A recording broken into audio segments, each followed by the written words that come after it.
We had him mixing and producing, and we had Dirk Schlächter from Gamma Ray recording the album.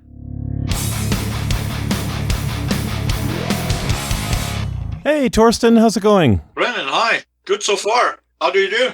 Good. Where are you calling from? From between Stuttgart and Munich, South Germany, Ulm. Oh, okay. I'm calling from Canada. I'm right next to Detroit, but on the Canadian side. Okay. I've been to Germany once, but that was Frankfurt, so I was quite a ways away from where you're at. Oh, yeah, that's about 3 hours.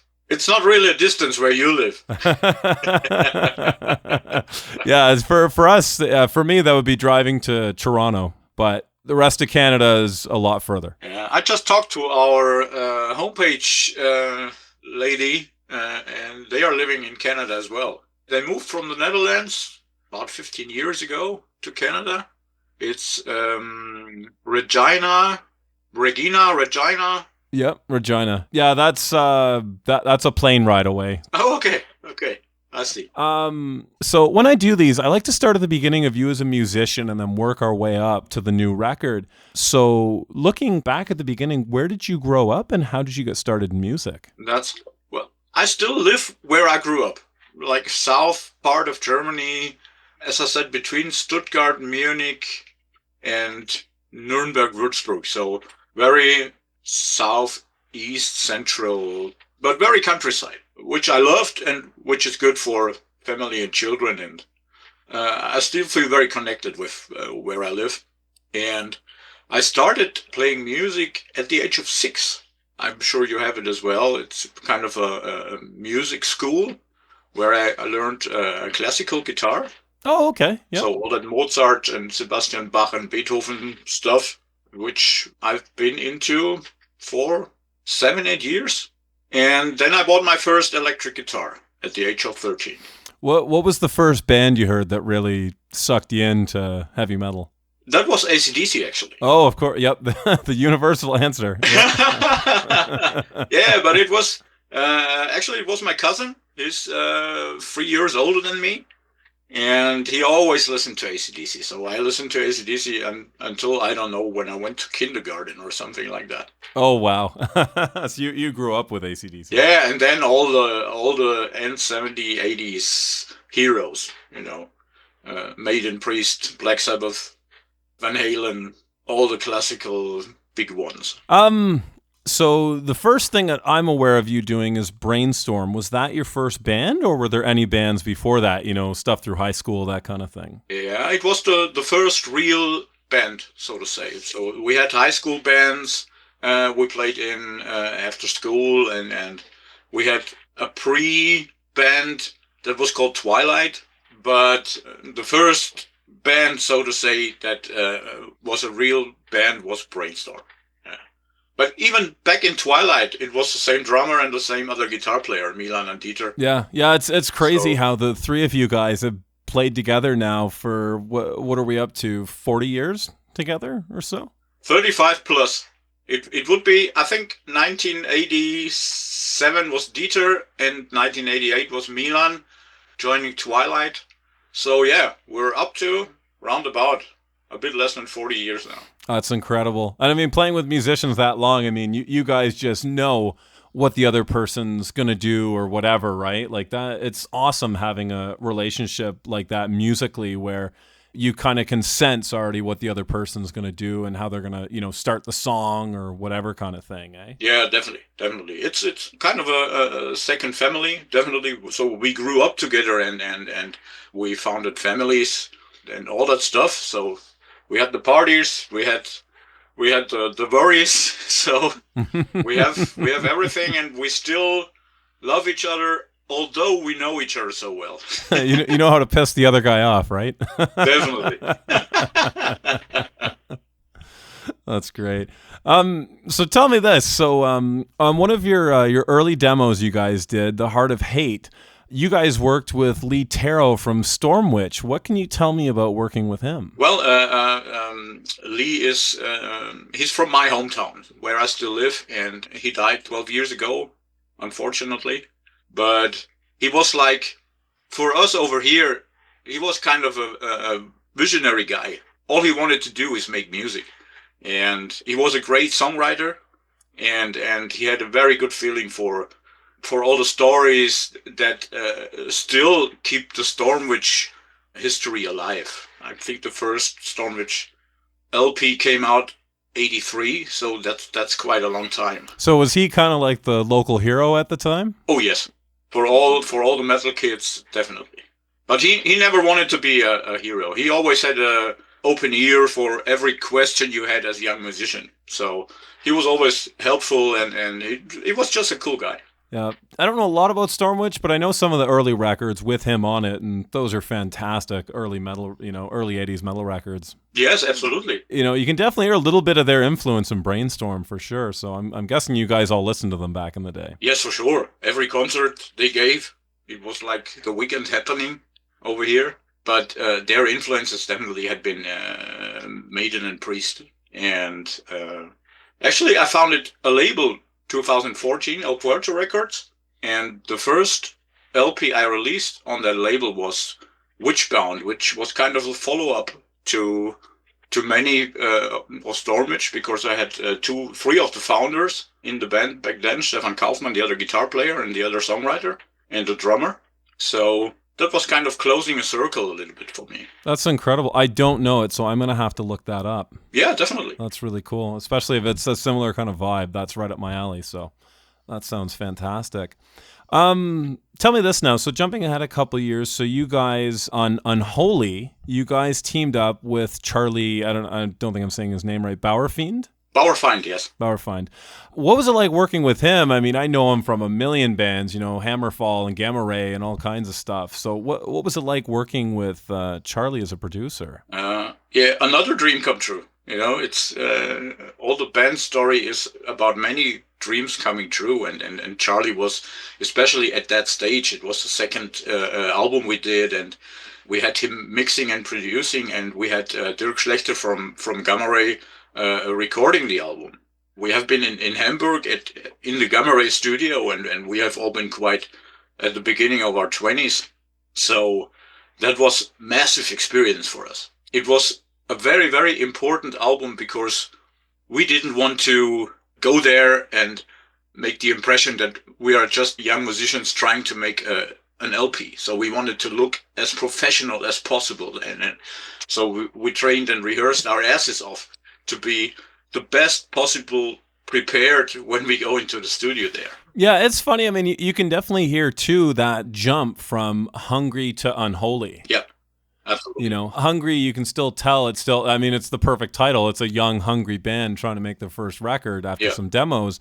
And then Unholy really, even though it didn't have Andy yet, to where I think for the third record, you guys really kind of hit that Brainstorm sound. But even still, it's like Unholy is like almost there. It's like 90% now, everything's almost in place. Yes, absolutely. And some of the guitars were recorded in Lee Terrett's studio here in my hometown. Oh, really? So you guys did some of the guitars there? Yeah. Tell me this. Do you have any kind of funny stories or anything, or any bands you may have toured with in those early days, like around Hungry and Unholy? And it wasn't too funny back then because everybody wanted to be better than the other band. It was not like the community you have nowadays. So everybody was looking how many people attending the concert when the other bands played, and what are they doing, what kind of instruments and amps do they have, and all that stuff. So it was kind of a big competition with a big local scene over here.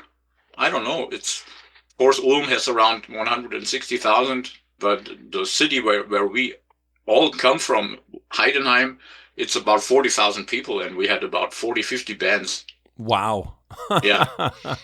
Yeah, so everybody wanted to be the icing on the cake. Everyone wanted to be the Scorpions of your area. Yes, for sure.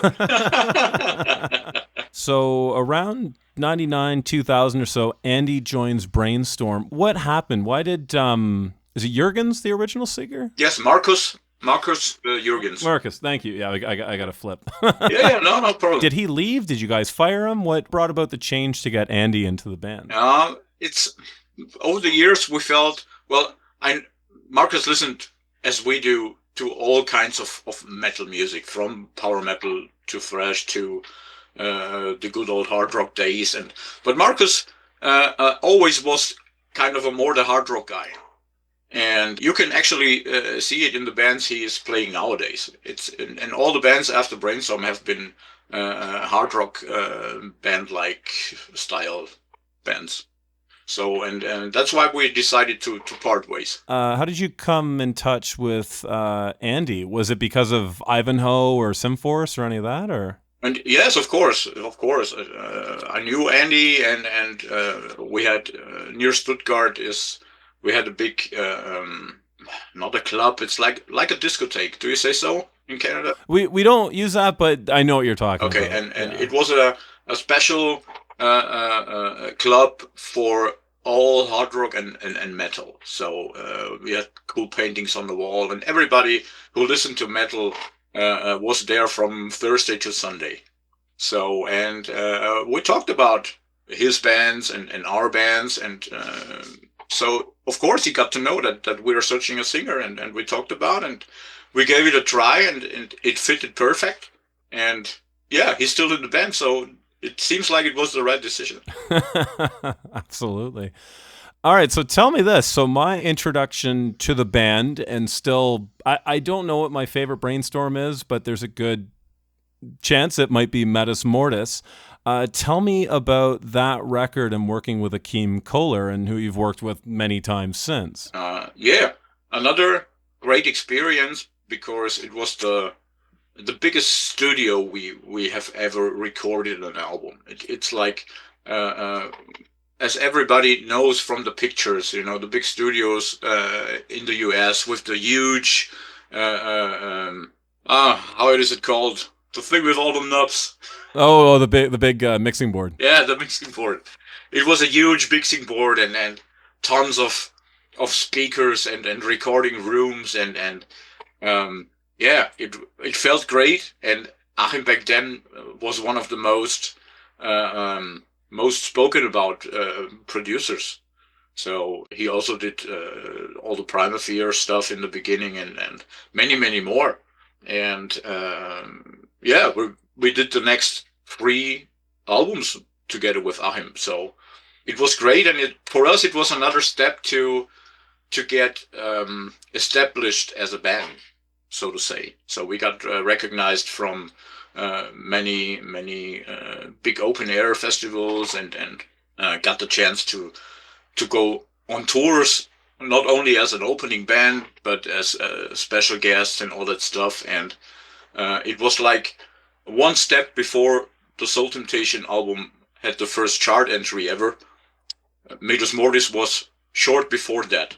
And yeah, for us it was, when we recorded Ambiguity, the first one with Andy, it was a huge difference, because Andy is such an incredible, talented singer, and he has such a good feeling for melody lines and all that stuff. And it was the next step for the band, the next important step. Oh, definitely. Yeah, it's between Hungry and that, and then, like you say, I think where the Brainstorm sound was absolutely solidified, I think, was Metis. Yes, definitely. Just before I ask you the next question, you'd mentioned touring in that. Who did you tour kind of in those sort of days? What were some of the tours you guys went on? If I remember right, we did tour with the Gravedigger guys. Oh, wow. Yeah, absolutely. I just visited them at the weekend. So Chris and I go back a long time together, and we know each other very well, and it's always good to see him. And they played here in the South on their recent tour. So it was good seeing him again. And this was one of the first tours. I just need to double check, because it's long ago. Not to tell something wrong. Yeah, no problem. But yes, it was the Gravedigger tour, and we have been special guests on that tour. And another great band opening was Tierra Santa. Don't know if you know them. Yes, I love them. Great Spanish band. Yes, definitely. And that was great, with all with playing all over Europe, and not having to open the evening, being kind of the middle band. That felt great, and it was definitely the door opener to the summer festivals. Like I think we played Summer Breeze for the first time back in 2002, and we played Greece for the first time, and some other Spanish festivals. So Yeah, step by step, we built it a career, I would say. Yeah, absolutely. And speaking of that, so I mean, I remember you guys seemed to really go crazy with Liquid Monster in 2005 and all these words. Tell me, what did that record and that song do for the band? Uh, Very, very much. And for that, we still have to say thank you to the Metal Blade Records guys who believed in us since they signed us with the Ambiguity album, and we got all the support a band can dream of, especially nowadays. They supported the tours and made possible everything, and of course, people asked for the band. That made it easier, way easier. And Liquid Monster was the first album we did an own headlining tour all over Europe. So this was kind of the last thing to really get established as a successful band, if you can say so. Yeah, yeah, I remember. I mean, that album. I remember seeing it all, like it was on like metal magazines all over Canada at that time, and I just remember just among the forums and stuff I was a part of, everybody was talking about that record when it came out. So Yeah, it was nice to see because it was still pretty underground when I discovered Metis Mortis, but by the time Liquid Monster came out, it just seemed you guys took a massive step. definitely. Yeah, that's how it felt, and we had a top 10 single with all those words in Hungary. That's unbelievable. Yeah, unbelievable. It felt so unreal, but when we played there, there's a big festival, Ticket Festival, and yeah, it felt unreal. People screaming and asking for the band and waiting hours for signatures and all that stuff. So yeah, that felt great. That's really cool. So I gotta tell you, in 2009, I saw you guys at ProgPower, Yeah. in Atlanta, and I know you've played there twice, if I'm not mistaken. Yes. Tell me about your experience with ProgPower and playing those shows. I think for every European band, it is a dream come true playing in the US, and that's how it felt when we first played there. I don't remember the year exactly, but 2009 was pretty hard because Andy was so not hangover, jet lagged, so he missed some of the lyrics, I guess, if I remember right, and he was like disturbed. Is it the right word? He was really no disgusted and disappointed by himself to how can I forget my own lyrics? You know what I mean? I'll say this, as a singer, I do it all the time. Okay. Yeah, I'm terrible for that. A lyric I'll practice 30 times. I know it, and then as soon as you go to do it, you're looking at somebody in the front row or something, and you just lose it. It's like you fall in a black hole, and it's. I remember sitting together with him after the show and trying to get him back again out of that black hole, and things like that happen, But I totally understand that he was so disappointed because playing in North America always was kind of his biggest dreams to come true, and he even phoned, I think, all of his relatives and said, "Well, I'm playing the US. You don't believe it. I'm here, and I see all the city signs, and so he was so proud of playing there, and yeah, that's awesome. Yeah, it's funny because I remember chatting with a few members of the band, but I honestly don't remember if you and I spoke or not. I did talk with Andy quite a bit, Yeah. but I honestly I can't. I probably said hello.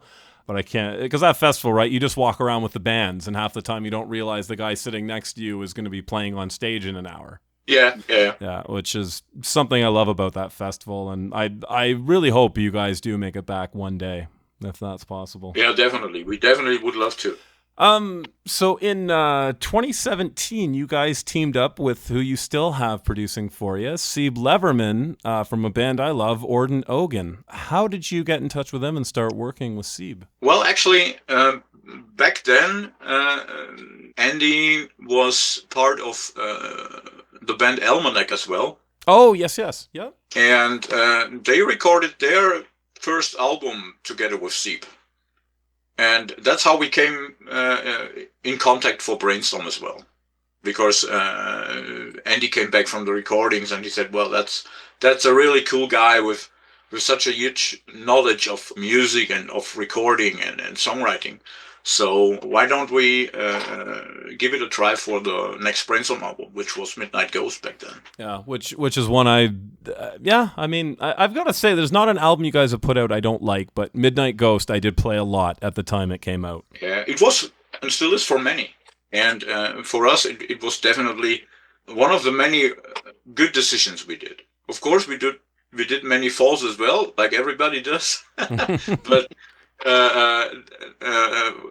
teaming up with Seeb is still incredible. So he gives exactly the level up you need as a band from a producer without having to lose your own identity. So he levels up what we bring, and he understands what we want to express with our music, and he gives his experience, and the result is the last 3 albums. Yeah. I like that term, by the way, levels up. That's absolutely true, and the mark of a good producer. Yes. Can take what's already good and make it better. So I gotta say, so the new record, Plague of Rats, so, you know, you guys, I can't believe you guys are up to album 15 now. I'm sure you probably look at that number and go, wow, we made that many. Yeah, absolutely. Yeah, but I gotta say, I mean, you know, like, obviously it still has that classic darkened power metal Brainstorm sound, but it definitely sounds fresh and new. And I think on some of the songs especially, you're hearing a lot of hints of like Indian music and modes and scales and stuff through it. Yeah. Was that a big part of the inspiration for you guys on this record? Yeah. All that Eastern Indian influences, they have always been part of the Brainstorm music DNA. So even back... Yeah, I mean, all the way back to the one after Metis Mortis. Soul Temptation, yes. Thank you. yeah. But even on the previous albums, but for sure, Soul Temptation, that kind of musical style was definitely in focus, because it was the album title and it was the title track included in that trilogy, which definitely made Brainstorm for many people very interesting, that even before not have listened to Brainstorm that much. But even back in the demo times, we had songs that included such kind of harmonies and scales and all that stuff. So we always loved to play with that kind of musical style. And even Maharaja Palace on the Ambiguity album was a first hint to where we have been going to on Soul Temptation.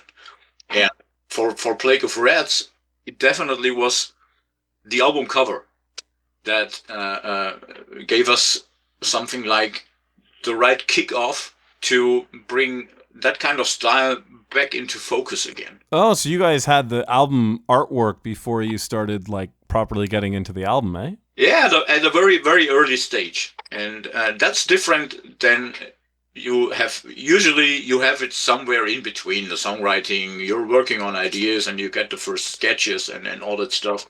But for this time, Andy came up with the Plague of Rats cover at a very early stage. And for me, it was like the right kickoff to say that we want to bring that back in focus, definitely. And of course, Andy as well. That's why he was working at the album cover at such an early stage together with our cover designer. And I think it's one of the best covers we ever did. I still look at it and I love it. Yeah, it really is a stunning album cover. I mean, you guys have had a lot of great ones through the years, but yeah, that like you say, that might be one of my favorites too. Yeah. So another thing I believe is a first for you guys on this record is harsher vocals. You guys have Alexander Krull from Atrocity and Leaves Eyes singing on From Hell. Tell me about working with him. Working with Alex is, especially for Andy, something he always wanted to do. And we know Alex, especially Andy, because they live in the same area and they went into the same clubs. You know, they know each other for, I don't know, 35 plus years. Oh, that's wow. They go way back then. Yes, definitely. And so even their careers went almost parallel, you know, and yeah, when you're from the same area, it's almost or very often the case, you know each other, you like each other, and but you don't work with each other because I think the idea is too close to get the idea. Yeah. And when I came up with the riff for From Hell and the basic song idea, I think Andy pretty soon said, "Well, this song needs growling vocals," and then it was a very short way to talk with Alex if he wanted to do this, and he did a great job. He's one of the best growlers I know, and it fits to the song perfectly. Yeah, absolutely. It really does. Sometimes, especially for a more melodic band, it can detract or seem to come out of nowhere, and you don't even notice it as you're listening to the song. I mean, as far like you notice it, but it doesn't take away. Yeah, absolutely. But as a side note, on the Ambiguity album, we had a song called Revenant, and that's where Andy did the growling vocals. So he can do that very well as well. Yeah, that's crazy. I forgot. I'm gonna have to go back and listen to that record now. So tell me this. So what's your guys' process like when it comes to songwriting? Is there like one guy who writes the songs, or two guys, or like do you get in a room and jam it out for a month, or how do you guys come up with songs usually? Well, it's mainly either me or Milan that come up with a riff or a basic song idea, and then Andy and I take over and do all the fine tuning and the arrangement stuff. So that's pretty much how we almost every time do it. But we're still a rehearsing band. So, of course, I'm sitting here with my home recording studio, as almost every musician does nowadays. Yep. But we still rehearse very regularly, at least once a week. And not only to rehearse, so to meet the guys, have a beer and have talks. That's where all the songs get the finish. But the main work is up to me and Andy. And yeah, that's how it goes. That's awesome. But it's nice too, because some bands, I mean, literally your first time playing is in the studio. So you guys are, going and practicing it once it's written for weeks or months or whatever to make sure everyone's really got it down before the studio then, playing as a band. Yes. Yeah. It's Andy always, he likes to say that very often to me when we're in the songwriting process. When I come with an idea or a song to Andy to exchange our ideas for his vocal melody lines and all that stuff, I pretty much have heard the song about 500 times. And even when we record it through all the stages of the recording process and the pre-production process, I'm the guy who is listening to the songs day and night to maybe do a little change in the chord progressions or a little change in the rhythm or whatever. So I'm kind of a maniac when it comes to this. And he laughs and says, well, I couldn't listen to that song 1,000 times and still love it. It's funny, in my own band, I'm very much the same person as yourself, where I'll sit there, and, obsess over a song and keep listening to it and try to hear it for different things or whatever. So I'm very much that, but I think every band has that one person, Yeah.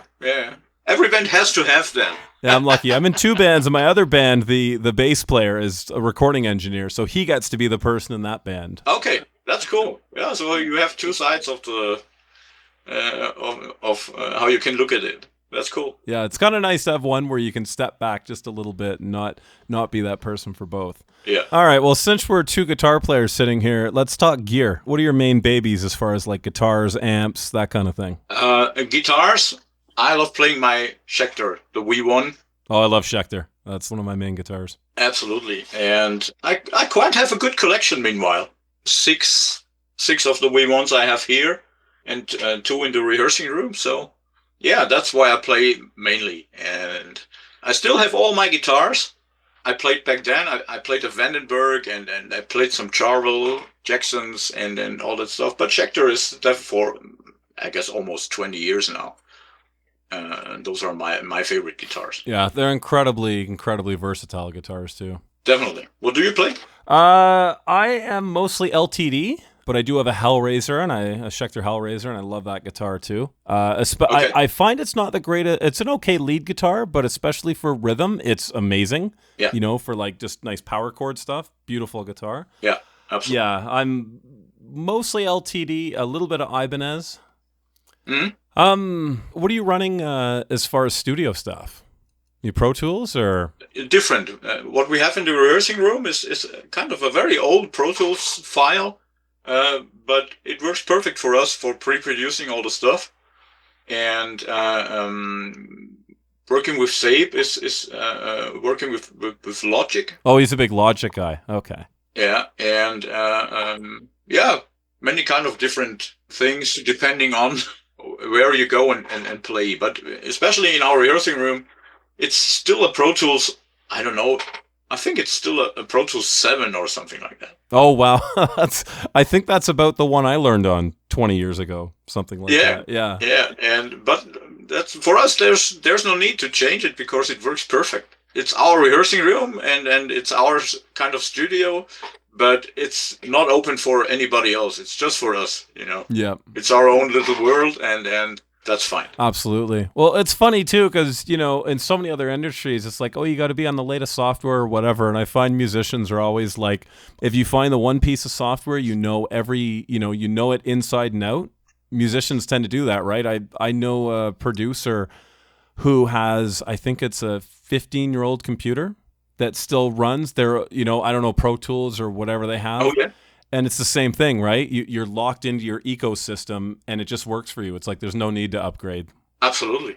Seib is a Cubase guy. Oh, okay. Just to correct it.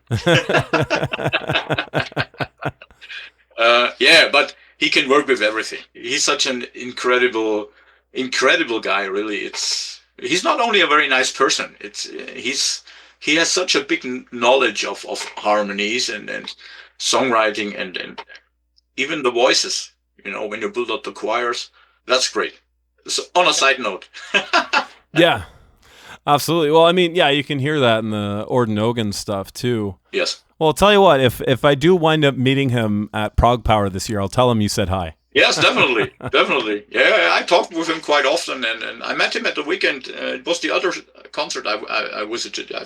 First, I went to Gravedigger, and the other day I went to Seeb in Stuttgart with Orden Ogan. Oh, that's amazing. They're on tour here, actually, so yeah. And it was packed. The venue was packed, so they're doing pretty well. That's awesome. Do you guys have any plans in the works to tour on the new record? Oh yes, definitely. It would be a shame not to tour it. It would be the first album we would not tour, so that hopefully does not happen. Never. And we do it a little bit different this time because we are actually going on tour right at the release date on 28th of February. So we're doing kind of a small release run to promote the album when it comes out. And then we're preparing the festivals, and then we have plans to go on a bigger tour in fall. So that's kind of different than we do it usually. Usually you have the album come out, and then 4, 6, 8 weeks later you go on tour. And this time we do a release tour, and it's named as that. Mainly Germany, Switzerland, and Netherlands, and do a 10-show run to promote the album, and then do the big tour in fall, hopefully. It's a really interesting way to do it, like you say.